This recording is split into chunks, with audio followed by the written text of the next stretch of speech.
Well, farm show weather is code for snow, and we got socked 30 years ago today. A North American blizzard began on this date in 1996.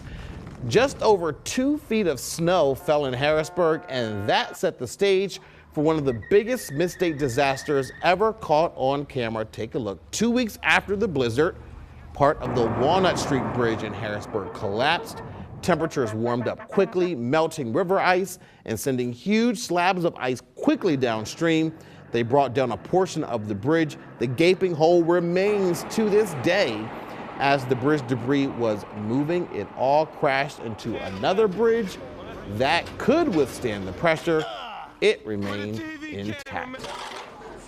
Hi, I'm Eric Finkenbinder from ABC 27. We're excited to announce the new ABC 27 News Plus app. Live stream newscasts or watch content on demand. This is different than the ABC 27 app on your smartphone. You can check this out at home, and it's very easy to use. With a Fire Stick, go to the homepage, scroll down to search. From there, enter ABC 27. Move over to the apps, and there we are. Click the icon and install. It's just that easy.